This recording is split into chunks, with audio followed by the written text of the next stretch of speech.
पवना मावळ प्रदेशातील 3500 फूट उंचीवर वसलेला एक प्रबळ डोंगरी किल्ला। याचं खरं नाव वितनगड, परंतु या किल्ल्याला त्याच्या अंगभूत त्रिकोणी आकारावरून अधिक प्रसिद्ध नाव मिळालं, ते तिकोना। हे मांडवी शिखर हा दिसतोय तो विसापूर, हा इकडं हा विसापूर, लेफ्ट साइडला दिसतो तो Lohagad. Right, all in one हो गया, all in one. Chivda, bhel आणि काय वरण भात। हा छत्रपती शिवाजी महाराज की जय, जय भवानी, जय शिवाजी, जय भवानी, जय शिवाजी। आज परत एकदा नवीन गडाची सहल होत आहे। आजचा जो किल्ला आहे तो मस्त आहे, एकदम एखाद्या गणितातल्या आकृतीप्रमाणे ज्याचा आकार आहे, उगार आहे। लवकरच कळेल की हा किल्ला कोणता आहे। Just wait for that. तर सकाळी इथंच झालेलं आहे, सूर्योदय इथंच झाला आहे। I miss that. तरी पण पुढचा अनुभव, पुढचा एक्सपिरियन्स मस्त असणार आहे। तर पाहत राहा पॅशन यूथ। आता टायमिंग लेट झाला आहे, खूप लेट झाला आहे, 7 वाजले तिथंच। आणि आज खरं लेट होण्याचं कारण भरपूर आहेत, जास्त लोक असतील तर लेट होतं आहे, पण यात माझी पण चूक आहे आज खरं म्हणजे। बट काही का असे ना, माझ्यासोबत आत्ता सध्या या ठिकाणी 3 चेहरे आहेत। त्यातला एक जगदीश, ज्याने या ट्रेकिंगला आजच्या अनुभवाला जन्म घातला। आज कुठेतरी जायचं का हा प्रश्न केला आणि त्याचं उत्तर सापडलं म्हणजे तिकोना, तर तो हा चेहरा आहे। दुसरा आहे अनिकेत शिंदे, मिसळ ब्लॉगमध्ये हा होता। आणि रणजित भिसे।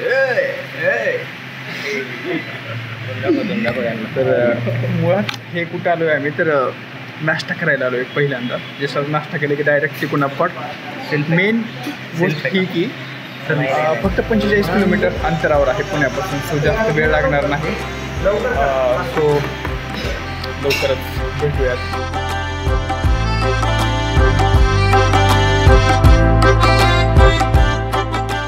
पुण्यापासून जवळपास 45 किलोमीटर अंतरावर हा किल्ला आहे। गुगल मॅपच्या मदतीने तुम्ही बरोबर किल्ल्याच्या पायथ्याशी याल। तिकोना किल्ला आहे। नॉर्मल कुणी पण सांगू शकतो की त्रिकोणी आकाराचा आहे, प्रिझमसारखा आहे त्याचा आकार। लवकर जातो, पण मागे स्वप्नील येत आहे। ते 3-4 आहेत, आम्ही 3-4 आहोत।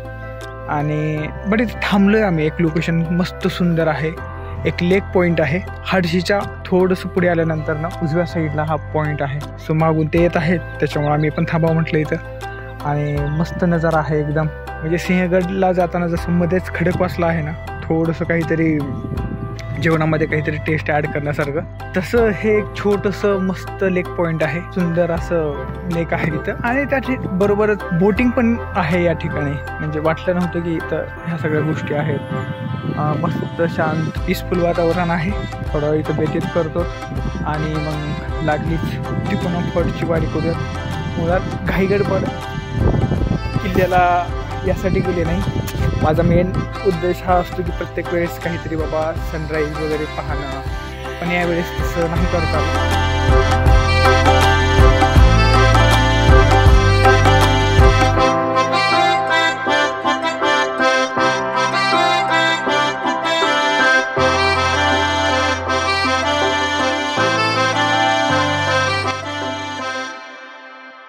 तिकोना किल्ल्याशी पायथ्याशी आलो, पण 9 वाजलेत आता सध्या आणि खूप गर्दी आहे, भयंकर।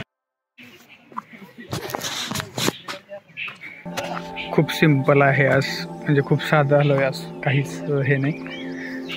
तर जस्ट ट्रेकिंगला सुरुवात झालेली आहे। 11 ते 12 पॉईंट्स आहेत। सो ते पाहूयात। मला वाटते एखाद्या तासामध्ये होऊन जाईल ट्रेकिंग, पण खूप लोक असल्यामुळे कदाचित थोडासा वेळ लागू शकतो। पण आपण तर मजबूत खंबीर आहोत ट्रेकिंगला, so don't worry about that. Swapnil with me परत एकदा। लास्ट ब्लॉग पण कंटिन्यू 3 ब्लॉगमध्ये आहे सलग। म्हणजे पहिला आहे मुंबई, त्याच्यानंतर आहे घाटेश्वर आणि आता तिकोना फॉट।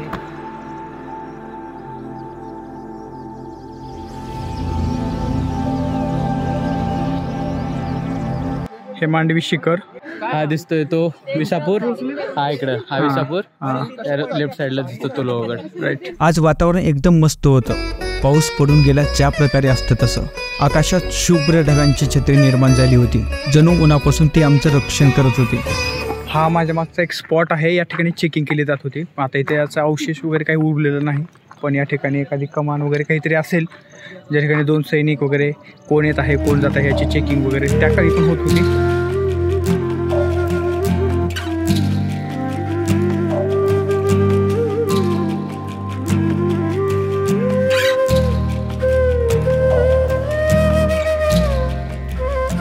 हा पहिला दरवाजा आहे ज्यातून एंट्री होत आहे. आय थिंक जीर्णोद्धार केला असं मला वाटते. दरवाजा कदाचित चेंज केला असं मला वाटत आहे, कारण हा नवनवीन आहे आणि तुम्हाला थोडंसं पॉलिश वगैरे केलं आहे. बट मागच्या ज्या भिंती वगैरे आहेत ते अजून त्याच प्रकारच्या आहेत. हा पवना डॅम आहे या ठिकाणी आणि पडझड झालं आहे बरं का या ठिकाणची, त्याच्यामुळे हे सगळं विस्कळीत रूपात आलं आहे. पण हा एक दरवाजा होता. पुढे येताच एका दगडात कोरलेली भव्य मारुतीची मूर्ती आहे. या मूर्तीला चपट मारुती असे म्हणतात आणि मारुतीच्या पायाखाली पनवतीला मारण्याच्या स्थितीत दाखवलं आहे. खूप साऱ्या गडावर मारुतीची वगैरे अशी मूर्ती आहे. ही चपेट मारुती म्हणजे चापट मारल्यासारखं असं त्याचं एक त्या टाईपमध्ये कोरलेली आहे.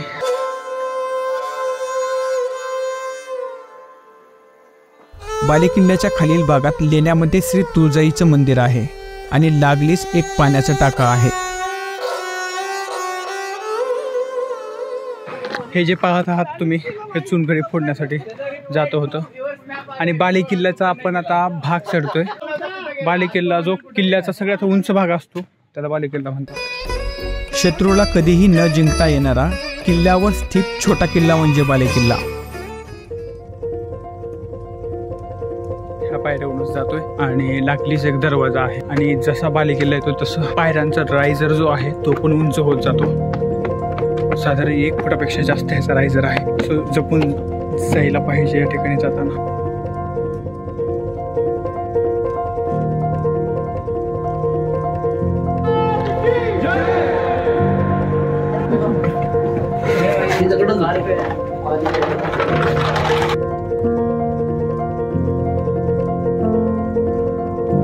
पूर्वी याचा वापर गोता म्हणून केला जायचा.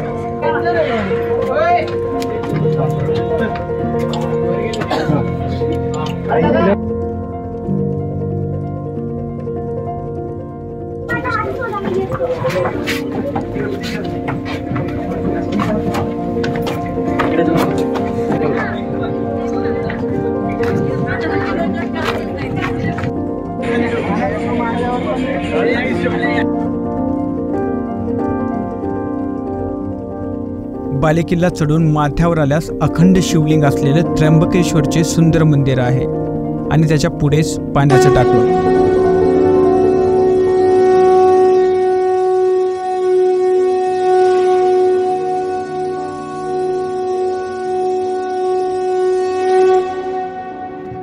गडावर काही ॲक्टिव्हिटीज ज्या की करायच्या नसते, जर कोणी करत असेल तर ते इन्स्ट्रक्शन देतात त्या प्रकारे.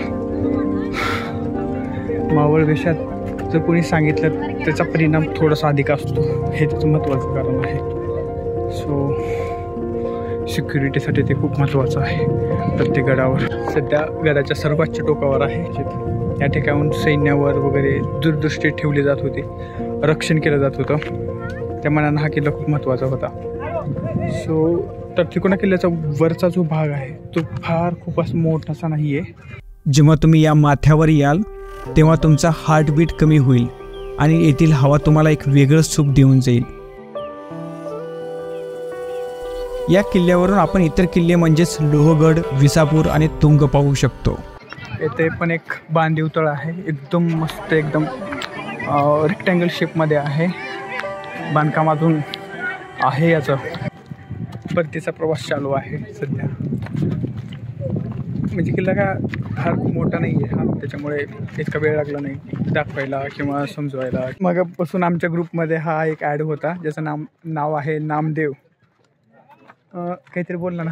काय बोलू मी, मला नाही सुचलं असं एवढं रॅन्डमली नाही. कसं वाटतंय तुझा कितवा ट्रॅक आहे हा? माझा जवळजवळ 16-17 ट्रेक. अरे बापरे. जे लोक म्हणतात ना मला ट्रेकिंग होत नाही तर नामदेव तू काय सांगशील? काही नाही सांगू शकत होऊ शकतं ना, इच्छा पाहिजे ना. मग काय तर मी एवढा काय तो भार संभार घेऊन चालतोय. हे इच्छेपोटीच इच्छाच लागते गट ट्रेक करायची म्हटलं तर.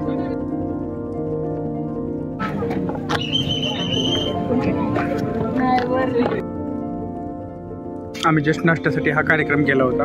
त्यात चिवडा होतं, भेळ होतं आणि इतके जण सगळेजण आहेत तिथे या ठिकाणी. प्रत्येकाला विचारू काय कमेंट आहे याच्यावर. पहिल्यांदा अनिकेत, कसं वाटला हा प्रोग्राम? हां, खरं तर जेवणासाठी नाही, नाश्त्यासाठी केला होता ना आपण. हां, नाश्त्यासाठी केला होता, पण ते जेवणच झालं डायरेक्ट.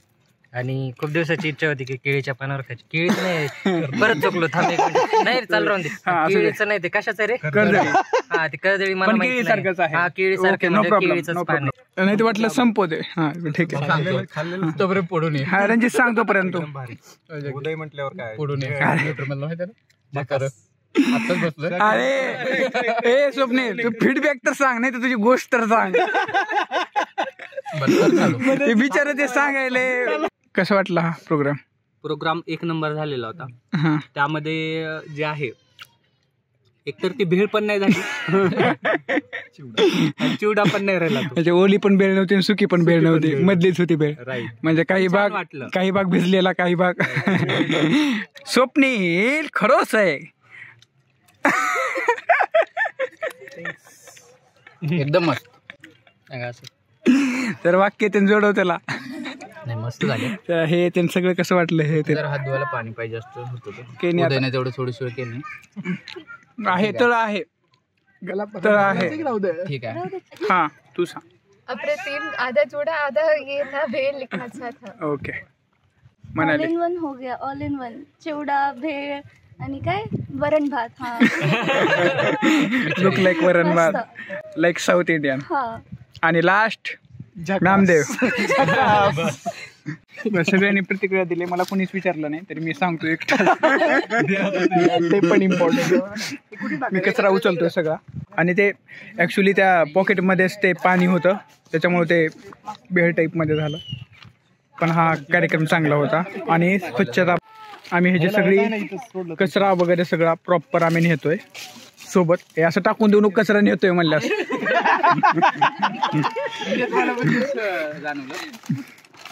झाडावर कधी पण कचरा करायचा नाही. आपण आणलेला कचरा आपल्या आपल्या खिशात घालून घरी नेऊन खिशात त्याची किंवा विल्हेवाट बॅग करायची. मध्ये. ठीक.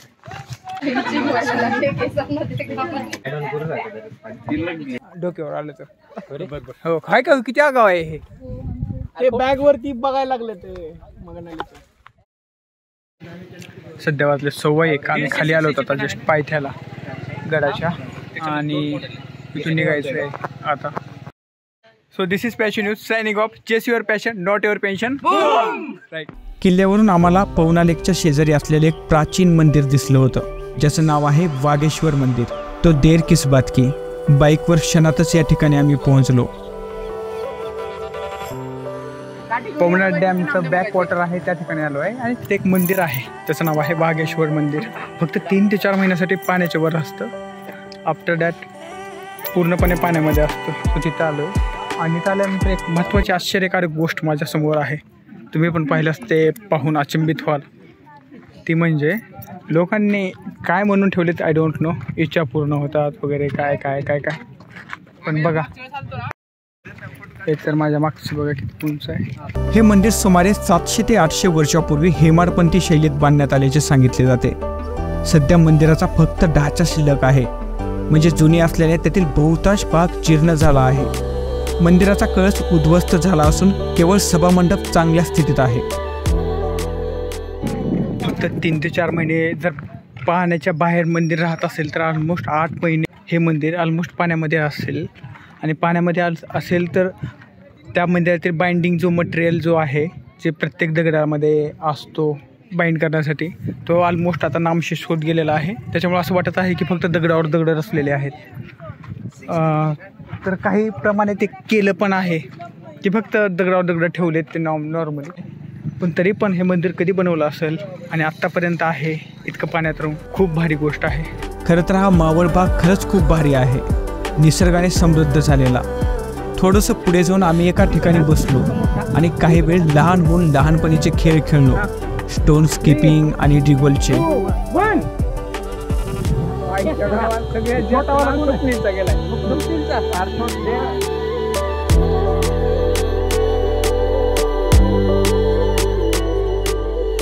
हे बघा आता ऐका झालं यांना पाडायचं. ओके पडलं आपल्या टीम मधले जे आहेत आपल्या टीम मधले लावायला जाणार. ज्यांनी पाडले त्यांनी लावायला जाणार. तुम्ही दोघं जण लावायला जाणार आणि आपण काय करायचं ते आम्हाला जर लागला ही तर तुम्ही जिंकलो. हा उजव्या हाताने करू पुढे.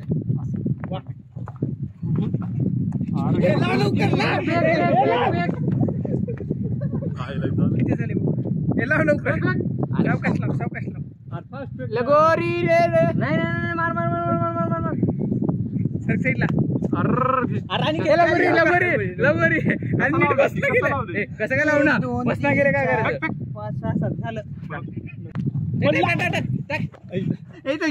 घे अरे टाक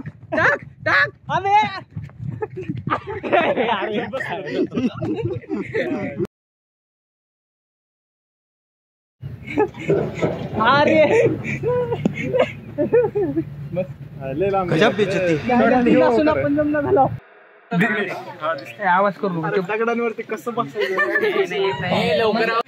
किती वेळा होतात काय माहित त्यांनी.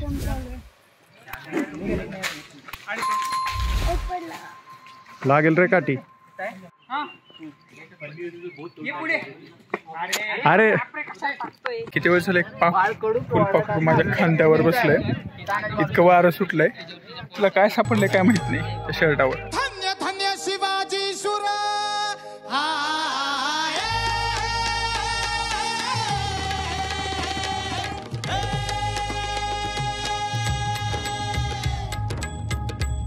धन्य धन्य शिवाजी.